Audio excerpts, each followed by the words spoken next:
So here's some RV life inconveniences that you just don't think about until you get into this life, and then you kind of realize these things are a pain in the butt. So along with things being a little extra complicated, like getting your mail, your voter registration and voting and doctor's appointments and things like that, there's other minor things too that are kind of extremely inconvenient. It's not that they don't need to be, it's just like life wasn't set up to be like this. For example, laundry. We don't have a washer and dryer in our RV. Sometimes there is laundry services at the RV park and they're super nice and we love using them. Sometimes there's laundry services, but they're extra complicated. The park we're at right now just happens to be one of those extra complicated parks that half the washers and dryers don't work. They only take quarter. They don't have a quarter machine in the actual laundry area. To go to the office, and the office is only open on the weekends. So like the complication that is now added into this laundry service to go find a place outside. And when you're only in an area for a week to 2 weeks like we normally are, finding a laundromat outside can be also complicated. Always recommend doing your research though on those things, because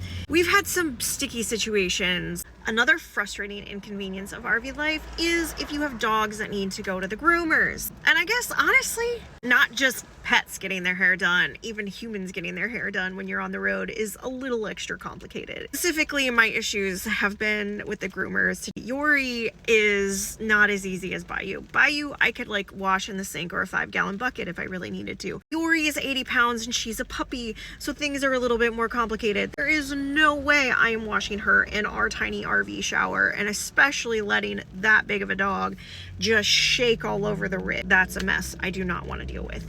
Now, we have in the past used those self-washing stations. There have been some RV parks that have the Sun Outdoors and Sugarloaf Key. They had one. Savannah Lakes also had one. I would much rather just pay somebody to do it. Now, I usually try to do things as cheap as we possibly can, but we've learned it's a lot less frustrating if we just take Yori to a groomer. So trying to find a groomer the last 2 days have been an absolute nightmare. There's a lot of places we go to where you try to call a groomer and they're 6 weeks out. We're at a place for 6 weeks to get her into a groomer. That's the part of RV life you don't think about when you're getting on the road. It's just some of those things that you take for granted is so easy. And you stay in a place for a long period of time and you just kind of establish your people. Like you have a dentist, you have a doctor, you have a groomer, you have a laundromat, or you just have a washer and dryer. That doesn't happen when you're on the road. You have to redo all of that every time you get to a spot when you need it. That's the stuff that can be very exhausting. If you were a campground, I'm telling you, if there's certain things that you could use to add extra income and value into your park without having to change the price. Having a good laundry facility, and if you can offer at the very least a change machine, if you're going to use quarters, at the best, offer it where you can get it on your app. You're gonna make extra income from people just doing their laundry. Have good machines though, take care of them and keep them clean. Offer a dog washing station. Or I had somebody come on my live the other day who is converting an RV into a mobile dog grooming unit.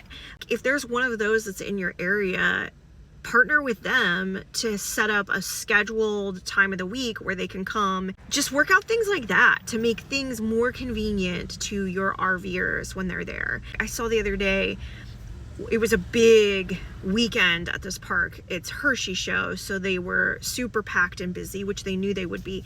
And they had the local fire department stop and drive through on the weekends selling like pulled pork sandwiches and pulled chicken sandwiches and chips and things like that.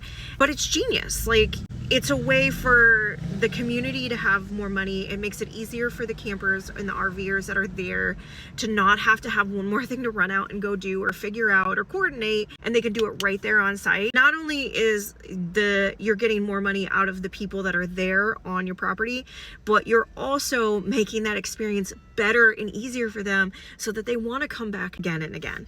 Just think about that.